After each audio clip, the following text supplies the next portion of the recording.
जय सिया राम दोस्तों, एक बार फिर आपका हार्दिक स्वागत है मेरे YouTube चैनल देसी अमित ब्लॉग्स में। और आज जैसे आप देख रहे हो लोकल ट्रेन आपको दिख रही है, पीछे रेलवे स्टेशन दिख रहा है। तो आज मैं आपको जर्नी करवाऊंगा 12989 दादर अजमेर एक्सप्रेस में और पूरी जर्नी दिखाऊंगा। मैं अभी हूँ बोरीवली स्टेशन पे और ये गाड़ी निकलती है दादर स्टेशन से, दादर से अजमेर के लिए निकलती है। मैं बोर्ड करूँगा बोरीवली स्टेशन से, तो आपको पूरी जर्नी दिखाऊंगा। ये ट्रेन कैसी है, कौन से किस टाइप में चलती है, LHB कोचेज में चलती है, सारा कुछ मैं आपको डिटेल्स में बताऊँगा। और एक चीज़ इम्पोर्टेंट, मैंने टिकट लिया था स्लीपर का और मैं यात्रा करूँगा AC में।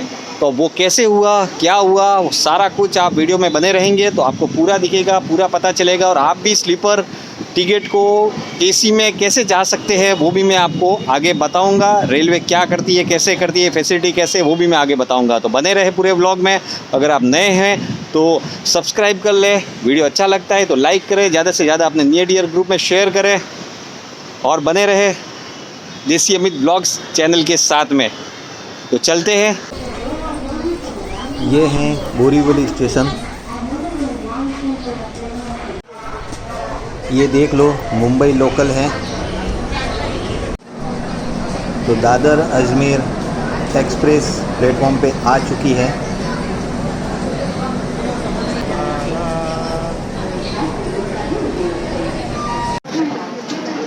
तो दोस्तों अभी ट्रेन आ चुकी है 12989 दादर अजमेर एक्सप्रेस और उसमें हम बोर्ड करेंगे M2 कोच में। तो चलते हैं और पूरी जर्नी आपको दिखाते हैं। तो दोस्तों गाड़ी चल पड़ी थी लेकिन किसी ने चेन पुलिंग करने की वजह से वापस गाड़ी रुक गई है। चेन पुलिंग अगर कोई वैलिड रीज़न के बिना अगर की जाती है तो उसके लिए बड़ी पेनल्टी लगती है। तो कभी भी अगर आप ज़िंदगी में भी ऐसा काम करें तो सोच समझ के करना। बाकी अभी चेन पुलिंग हुई है और अभी भी हम बोरीवली स्टेशन पे ही है। गाड़ी निकली थी और 2 मिनट बाद में ही रुक गई। कोई पैसेंजर शायद उन्हें लगता है कि गाड़ी रुकी हुई है तो चलते हैं, गाड़ी मिल जाएगी। तो भाग रहे हैं जनरल कोच के लिए आगे। यहाँ पे शायद कोई इश्यू था चेन पुलिंग का, तो वहाँ पे पुलिस और वो सब अपना काम कर रहे हैं। ये है AC इकोनॉमी मेरा coach M2 Ajmer Dadar express. तो दोस्तों एक बार फिर चेन पुलिंग हो चुकी है। एक बार बोरीवली स्टेशन पे हुई थी, वो तो हुई थी, लेकिन अब जब बोरीवली स्टेशन छोड़ा, प्लेटफॉर्म छोड़ा और छोड़ते ही वापस एक बार चेन पुलिंग हो गई और चेन पुलिंग की वजह से वापस ये गाड़ी रुकी है। शायद आप बैक साइड में देख सकते होंगे, मैंने कैमरा जूम किया है और ये देखो वहाँ पे कुछ प्रॉब्लम है, कुछ लोग उतरे हैं ट्रेन से वापस। तो दोस्तों आखिरकार सेकंड बार की चेन पुलिंग के बाद में अब गाड़ी देखो रवाना हो चुकी है बोरीवली से।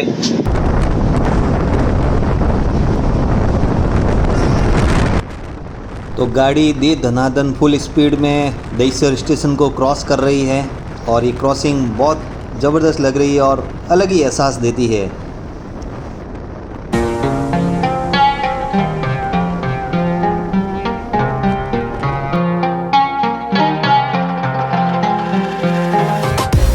अभी ट्रेन भाईंदर और वसई के बीच में समुंदर के ऊपर बने हुए ब्रिज के ऊपर से ट्रेन क्रॉस कर रही है और शानदार ब्रिज बने हुए हैं और ज़बरदस्त इस समुंदर के ऊपर से ट्रेन गुजरने का जो एहसास है वो गजब एहसास है। और लोकल ट्रेन भी मस्त चल रही है।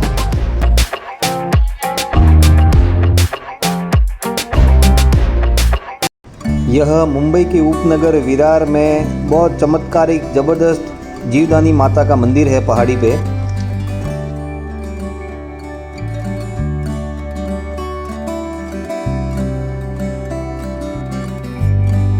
और अभी ये विरार स्टेशन को दे दनादन करते हुए क्रॉस कर रही है।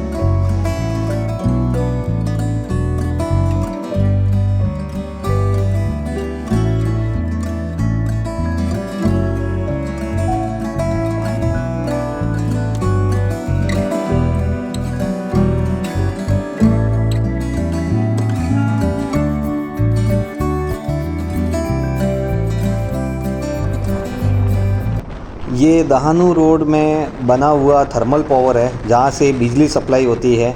वो ट्रेन के ट्रैक के पास में ही है और बादल के जैसा मौसम हुआ है और मस्त गाड़ी चल रही है। शानदार यात्रा, ज़बरदस्त। ब्रिज के ऊपर से भी गाड़ी, और ब्रिज के ऊपर से जब गाड़ी निकलती है तब धनक धनक की आवाज़ आती है ना, मज़ा आता है उस आवाज़ का रियल में। बचपन में जब ब्रिज के ऊपर से ऐसे ट्रेन गुजरती थी तो उसका आनंद ही एक अलग होता था।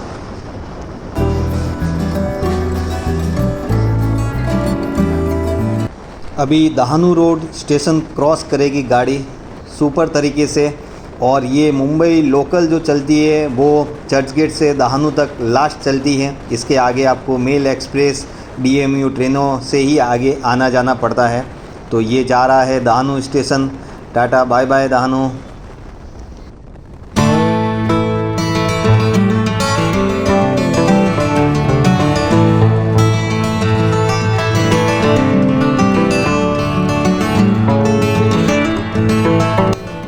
ये बोर्डी रोड स्टेशन है, महाराष्ट्र का अंतिम स्टेशन है। इसके बाद में गुजरात की सीमा स्टार्ट हो जाएगी। आगे एक बोर्ड लिखा हुआ भी आएगा, वो भी मैं आपको बताऊंगा।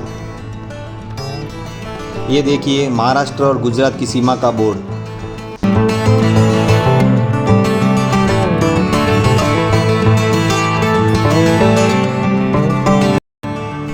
ये गुजरात का पहला स्टेशन उमरगांव रोड।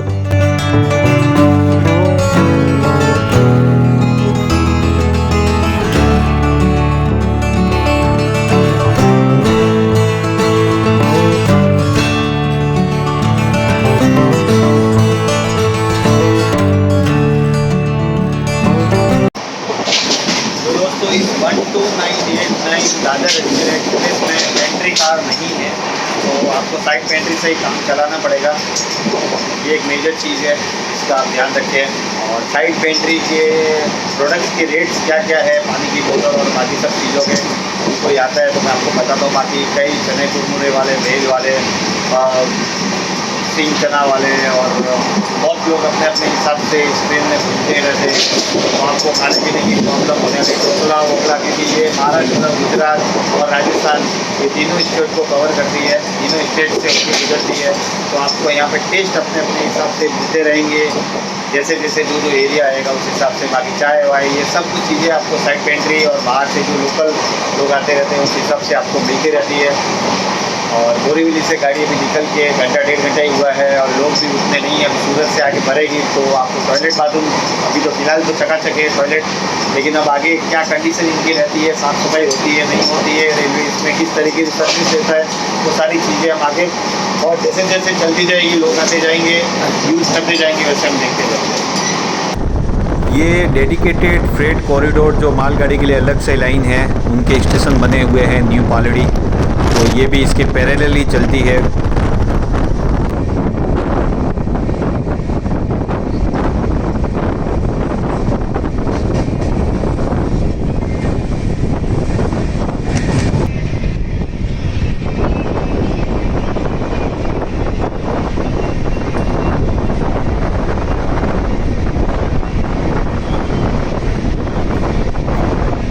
तो दोस्तों अभी अपने पहले हॉल्ट वलसाड स्टेशन पे हम पहुंच चुके हैं। ये गाड़ी मुंबई दादर से निकलती है, उसके बाद में बोरीवली, वलसाड, नवसारी, फिर उसके बाद में सूरत, भरूच, वडोदरा, आनंद, नडियाद, अहमदाबाद, पालनपुर, महसाणा और फिर आबू रोड, पालना होते हुए फिर अजमेर जाती है। तो ये पहला स्टॉप है वलसाड, और यहाँ पे आपको खाने पीने की बहुत सारी चीज़ें मिल जाएगी। जैसे अभी यहाँ पे भी देखो, एक ही स्टॉल में आपको दिखाता हूँ। यहाँ पे ये देखो, यहाँ पे भजिया वड़ा सारा कुछ निकल रहा है, चाय है, कॉफ़ी है। वलसाड गुजरात का बहुत अच्छा रेलवे स्टेशन है, यहाँ पे खाने पीने की चीज़ें भी अच्छी मिलती है, तो आप यहाँ पे कुछ रिफ़्रेशमेंट अपना ले सकते हैं, रिफ़्रेश हो सकते हैं। बाकी ट्रेन में साइड पेंट्री तो है ही है। तो ये है वलसाड स्टेशन।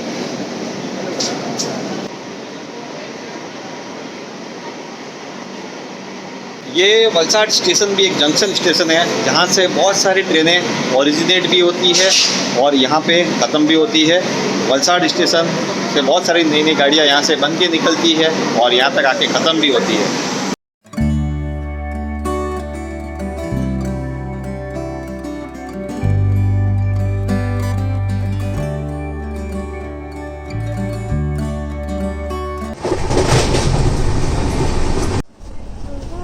एसी कोचेज़ में ज़्यादातर करके प्रीमियम लोग होते हैं और कंप्लेंट भी कई बार होती है और वहाँ पे व्यवस्थाएं भी सही रखनी पड़ती है। तो अब आप यहाँ पे देखेंगे कि यहाँ पे कचरे के डिब्बे में पॉलीथीन डाली हुई है, डिब्बों के बीच में भी पॉलीथीन रखा हुआ है और टॉयलेट भी अभी तक तो फ़िलहाल तो साफ़ सुथरे ही है। तो फ़िलहाल एसी कोचेज़ में तो व्यवस्था साफ़ सफाई की, टॉयलेट की, सारा कुछ एकदम ओके है।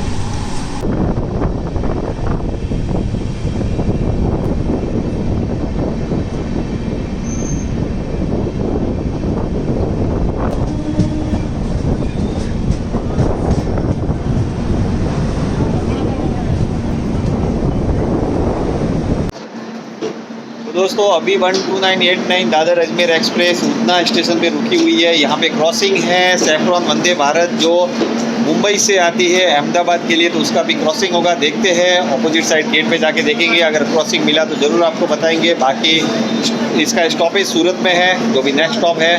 बाकी यहाँ पे पानी की बॉटल्स जो है वो मैं अभी जितने भी कैंटीन पे देख रहा हूँ मैक्सिमम जगह पे रेल नील वाली मुझे नहीं दिखती है, लोकल बॉटल्स ज़्यादातर करके दिखती है जिसका 20 रुपया वसूला जाता है, जबकि रेल नील 15 रुपये की आती है। ट्रेन के अंदर भी साइड पेंट्री है, मेन पेंट्री नहीं है और वहाँ पे भी 20 रुपया ही वसूला जा रहा है। मैं आपको अभी उसका मैं वीडियो भी बनाऊंगा क्योंकि मैं वीडियो ले रहा था तो उन्होंने मुझे मना किया था कि प्लीज़ रिक्वेस्ट है मत लेना, लेकिन मैं आपको बना के दिखाऊंगा कि जो रियल है जो सच है वो आपको दिखाना पड़ेगा। बाकी नेक्स्ट स्टॉप सूरत, देखते आगे। ये देखिए यहाँ पे रेल नीर आपको कहीं पे भी नहीं दिखेगा, ये वाला सादा वाला पानी आपको दिखेगा। बाकी खाने पीने के लिए आपको यहाँ पे सारी कुछ चीज़ें जो है वो आपको सब कुछ मिलेगी। और ये है अपनी 12989 दादर अजमेर। ये है उतना रेलवे स्टेशन का 2 नंबर 3 नंबर 4 नंबर प्लेटफॉर्म। और उतना रेलवे स्टेशन से भी बहुत सारी गाड़ियाँ यहाँ से निकलती है, बनती भी है नई और यहाँ आके ख़त्म भी होती है। तो अभी फ़िलहाल सूरत रेलवे स्टेशन का रीडेवलपमेंट का काम चल रहा है, तो बहुत सारी ट्रेन्स सूरत से जो निकलती है उनको उतना से ही स्टार्ट और ख़त्म किया जा रहा है। तो अब मतलब सूरत के बाद ये समझ लो या सूरत में समझ लो उतना रेलवे स्टेशन अब बड़ा स्टेशन बनने वाला है और बहुत कुछ डेवलपमेंट के काम चल रहे हैं। ये दोस्तों वलसाड़ जाने वाली बरोड़ा वलसाड़ ट्रेन आई है और अपनी वंदे भारत भी अभी आ रही है, वो भी यहीं क्रॉस करेगी सैफ्रॉन वंदे भारत, जिसका शानदार ओवरटेक आपको देखने को मिलेगा। ये देखो अभी आ रही है, ये है मुंबई अहमदाबाद सैफ्रॉन वंदे भारत।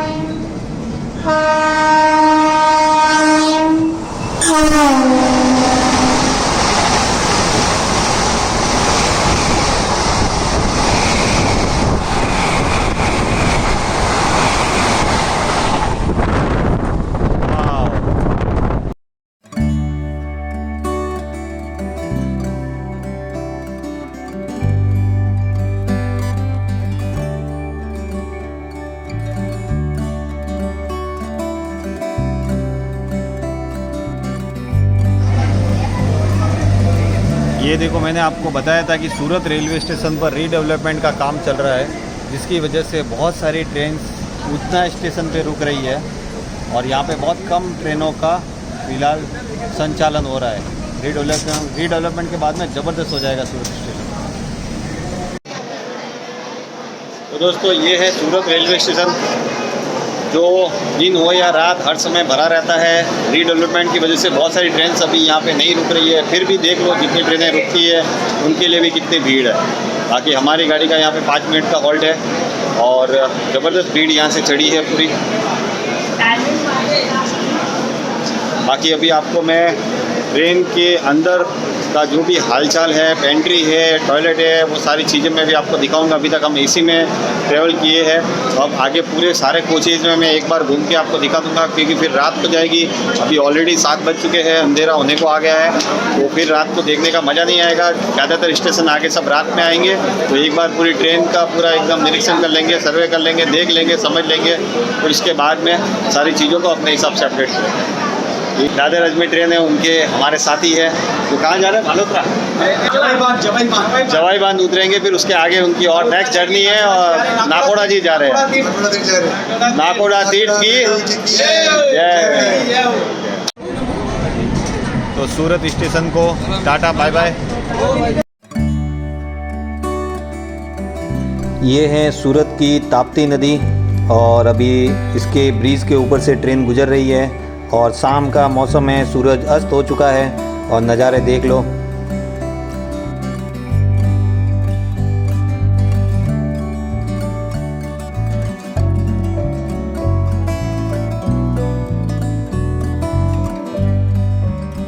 ये पूरा एक संघ जा रहा है नाकोड़ा भैरव जी, तो उनमें सब साथी है, सब लोग, सब पूरा एकदम। एक बार नाकोड़ा जी की जय बोल दो सब।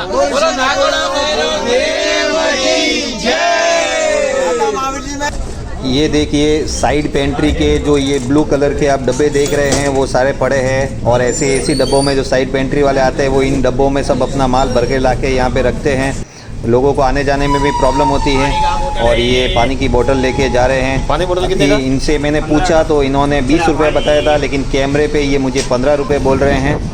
ये इन्होंने भी जो भी ये पानी की बॉटल्स लेके घूम रहे हैं बेचने के लिए वो बेच 20 में रहे हैं, लेकिन जब कैमरे पे आते हैं तो 15 रुपये बोल देते हैं। और अभी हम आ गए हैं स्लीपर कोच में और अभी फ़िलहाल मार्च होली के बाद का वक्त है तो ट्रेन थोड़ी खाली है, लेकिन फिर भी आपको जनरल टिकट वाले भी आपको इसमें दिखेंगे, वेटिंग वाले भी दिखेंगे। और देखिए किस तरीके से दोनों गेट के बीच में भाई साहब आराम से सो रहे हैं। तो ऐसा ही होता है आम नागरिक का सफ़र स्लीपर कोच में। और बाकी चने कुरमुरे वाले ये सब कुछ आते रहते हैं और लोग एक दूसरे से बातें करते हुए अपना टाइम पास करते हैं। ये पानी वाले ने को भी मैंने पूछा था तो इसने 20 रुपये पहले बोला था, अभी 15 रुपये बोल रहा है। कैमरे के सामने हर कोई अपने हिसाब से अपनी वही बात करता है। ये देखिए वेटिंग वाले जनरल वाले किस तरीके से कोचेज़ में गेट के ऊपर बैठे रहते हैं। रेलवे कोई एक्शन नहीं लेता है। हर बार बोलते हैं कि वेटिंग और जनरल नहीं चलता स्लीपर में, लेकिन सारे कुछ लोग उसी तरीके से आते हैं, उसी तरीके से चलते, कोई एक्शन नहीं होता है। और ये देखिए टॉयलेट, ये देखिए वॉश बेसिन, देखिए पानी भरा हुआ पूरा और लोग इधर उधर बैठे हुए हैं। सबसे बड़ी दिक्कत ये है कि स्लीपर कोच के साथ में जो जनरल नई LHB ट्रेन में स्लीपर के साथ में जनरल कोच ऐड हुआ है तो उसमें क्या रहता है कि दोनों के अंदर का गेट ओपन रहता है। तो जनरल कोच से फिर जब TC नहीं होता है तो सारे लोग स्लीपर में भर जाते हैं और लोगों को स्लीपर में तकलीफ होती है। ये देखिए जनरल आगे पीछे पूरा भरा हुआ है और स्लीपर और लोग जनरल कोच से स्लीपर में आ गए हैं। और अभी उनको पूछा तो बोलते क्या करते हैं, वहाँ जगह नहीं है तो यहीं आएंगे। तो रेलवे को इस चीज़ पे ध्यान देना चाहिए और स्लीपर और जनरल कोच के बीच में गेट बंद रखना चाहिए, जिससे ये लोग स्लीपर में ना आए और जो रिजर्व यात्रा कर रहे हैं उनको तकलीफ़ ना हो। बाकी जनरल में भी जो और सुविधाएं बढ़ानी है तो वो अपने हिसाब से बढ़ाए। भीड़ हमेशा राजस्थान जाने वाली ट्रेनों में भीड़, कोई भी सीज़न में आप जाओगे आपको हमेशा आपको भीड़ दिखेगी। स्लीपर में जनरल में तो भीड़ दिखेगी। स्लीपर के कोचेज़ भी बहुत कम कर दिए अभी फ़िलहाल। बाकी टॉयलेट स्लीपर और जनरल कोचेज़ में टॉयलेट के हाल अच्छे होते ही नहीं हैं, कई बार कंप्लेंट करने के बाद में ही सुधरते हैं। अभी ये देख लीजिए, आप अभी देख ही रहे होंगे। फिर भी ये तो अभी 3-4 घंटे ही हुए हैं गाड़ी को चले हुए, लेकिन ज़्यादा टाइम होने के बाद में आप टॉयलेट बाथरूम देखेंगे तो हमेशा आपको गंदे मिलेंगे। तो स्लीपर और जनरल कोचेज़ में तो समस्या रहती है। AC में प्रीमियम लोग रहते हैं तो उनको सर्विस भी उसी हिसाब से प्रीमियम मिलती है। बाकी ऐसे भेलपुरी वाले और ये सब आते जाते रहते हैं और आपको पूरा कुछ ट्रेन का फीलिंग रहता है। ये नर्मदा नदी है, नर्मदा नदी के ऊपर ब्रिज है। रात हो गई है तो आपको उतना फील नहीं होगा। और अब आ गया है भरूच रेलवे स्टेशन।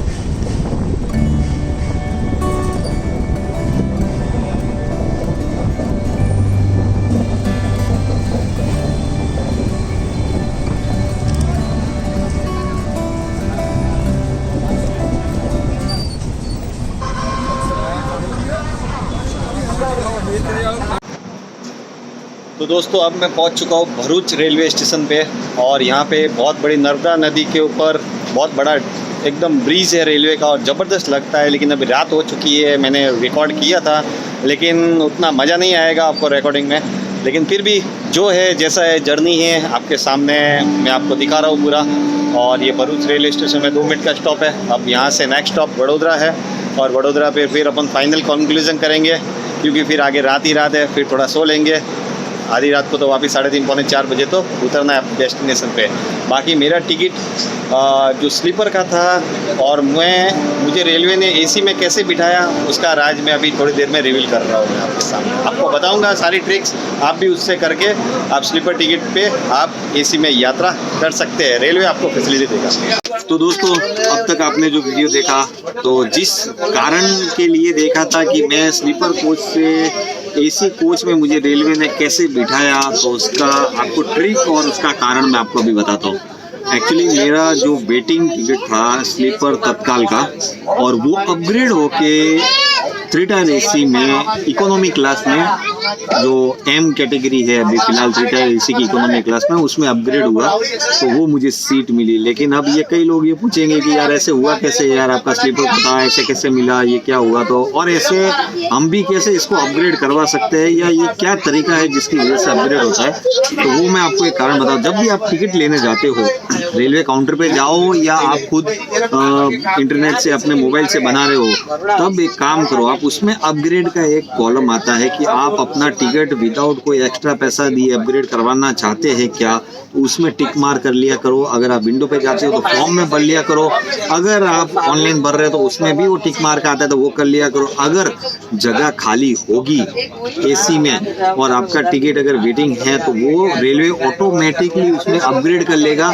और आपको स्लीपर के पैसे में एसी की यात्रा करने मिलेगी। मेरी तरह देखो, सब पूरा एकदम चद्दर तकिया सारा कुछ मसाला माल सब मिला है अपने को यहाँ पे, तो अपन देखो आराम से यार मस्ती से, और क्या चाहिए इतनी गर्मी में अपने को यार। ऐसे स्लीपर में 500 रुपये में 1000 रुपये की यात्रा करने मिले तो किसको मजा नहीं आएगा। तो ऐसे ही आप भी जब भी टिकट बुकिंग करो तो इस चीज़ का ध्यान रखो, ये रेलवे की एक अच्छी फैसिलिटी है। जब कभी भी आपका नसीब होगा या जगह आगे खाली होगी और आपको अपग्रेड होगा। और एक चीज़ मैं आपको बता दूँ, इसमें एक चीज़ और भी है, तत्काल की जो वेटिंग टिकट होती है ना, तत्काल की वेटिंग टिकट, उसमें ज़्यादातर चांसेस होते हैं अपग्रेडेशन के। तो वैसे तो देखो उसमें तो होना है तो सीधा या तो कंफर्म होएगा या अपग्रेड होगा या फिर कुछ भी नहीं होगा, उसमें आरएसी वाला मसला नहीं रहता। अगर आप नॉर्मली जाएंगे जनरल वेटिंग लेंगे तो उसमें आरएसी हो सकता है, वैसा हो सकता है। ये सारा कुछ नसीब का खेल है और रेलवे का सिस्टम है, और रेलवे जिस तरीके से ट्रेन खाली होगी तो उसके ऊपर डिपेंड करता है। तो आपको बस ये चीज़ मेन करनी है कि जो आपका टिकट है और आप विंडो से जो टिकट ले रहे हैं, या तो उसके फॉर्म में आप टिकट कर लीजिए और टिक कर लीजिए, या ऑनलाइन ले रहे हैं तो ऑनलाइन में भी आप टिक करिए। हमेशा करते रहिए, आपको भी जरूर मौका मिलेगा और आप भी मेरी तरह स्लीपर का टिकट लेके एसी में यात्रा कर पाएंगे। तो ये एक चीज़ है जिसको आपको ध्यान रखने की जरूरत है। आप मज़े से आप आराम से इसी का मज़ा ले सकते हैं, और क्या चाहिए। तो ये 12989 दादर अजमेर एक्सप्रेस का पूरा मैक्सिमम रिव्यू था। अब रात के लगभग 9 बजने को आए हैं, वडोदरा स्टेशन आएगा और मैं आपको वो अभी दिखाऊंगा वडोदरा स्टेशन पे। उसके बाद में आनंद है, नडियाद है, फिर अहमदाबाद भी आएगा, उसके बाद मेहसाना आएगा, पालनपुर आएगा, फिर उसके बाद में जवाईबान भी आएगा, फिर फालना आएगा और आगे अजमेर तक ये गाड़ी जाएगी। लेकिन मैं जवाईबान स्टेशन जो मेरा नेटिव प्लेस है वहाँ मैं उतर जाऊँगा और वो आएगा रात को 3:38 पे। तो वो टाइम पे शायद वीडियो कंक्लूजन करना और क्लोज करना अच्छा नहीं रहेगा, लेकिन फिर भी मैं आपको उस टाइम पे रिकॉर्ड करके बताऊंगा जरूर कि हमारा स्टेशन कैसा है, रात को कैसा दिखता है और वहाँ से क्या फैसिलिटी है 3:30 बजे हमारे गांव जाने की। क्योंकि हमारा गांव छोटा सा गांव है और जवाईबान रेलवे स्टेशन भी इतना बड़ा नहीं है, वहाँ पे रात को मुंबई की तरह या बड़ी सिटियों की तरह फैसिलिटीज नहीं है। तो सारा कुछ वहाँ जाके देखेंगे, लेकिन वडोदरा पे मैं आपको वडोदरा दिखा के फिर मैं सो जाऊँगा, थोड़ा मज़ा लूँगा इस एसी यात्रा का इस गर्मी में, और बाकी फिर सुबह मिलेंगे। तो देखते हैं, मिलते हैं वडोदरा पे। नेक्स्ट टाइम आप भी जब भी रेलवे की टिकट निकालोगे या बुकिंग के लिए तो अपग्रेडेशन पे जरूर ध्यान रखना और टिक मार जरूर करना, ये एक चीज़ मेन थी।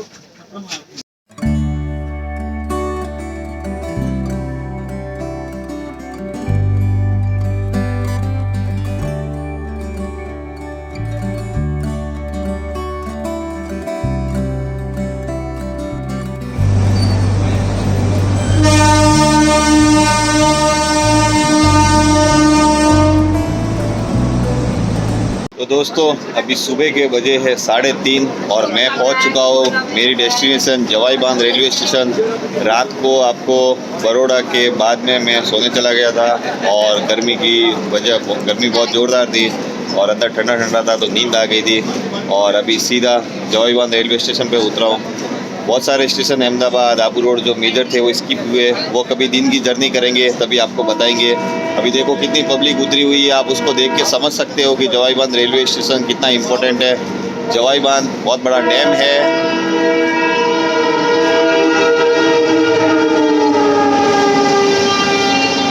और वाइल्ड लाइफ सेंचुरी भी है, लेपर्ड्स बहुत है यहाँ पे, तो बड़े बड़े स्टार्स और सारे लोग यहाँ पे फॉरेनर और बहुत लोग यहाँ पे वाइल्ड लाइफ सफारी के लिए आते हैं, लेपर्ड सफारी के लिए आते हैं। तो स्टेशन बहुत बड़ा वैल्यूबल है, आप देख सकते हो पब्लिक कितनी उतरी हुई है। अभी ये 12989 दादर अजमेर एक्सप्रेस की जर्नी अपनी यहीं पे समाप्त होती है और अब गाड़ी यहाँ से रवाना होने वाली है। तो मिलते हैं नेक्स्ट व्लॉग में, वीडियो में बने रहे, व्लॉग अंत तक देखा उसके लिए बहुत बहुत धन्यवाद। नए हो तो सब्सक्राइब कर देना, एक लाइक ज़रूर करना, व्लॉग अच्छा लगे तो ज़्यादा से ज़्यादा अपने नियर डियर ग्रुप में शेयर करना। ट्रेन का पहला व्लॉग था, अगर थोड़ी बहुत कुछ कमी रह गई हो तो माफ़ करना। ट्रेन अब चल पड़ी है यहाँ से और अब चलते हैं अपन बाहर और यहाँ से अपने घर जाने का जुगाड़ करते हैं। जय सिया राम, जय हिंद, वंदे मातरम।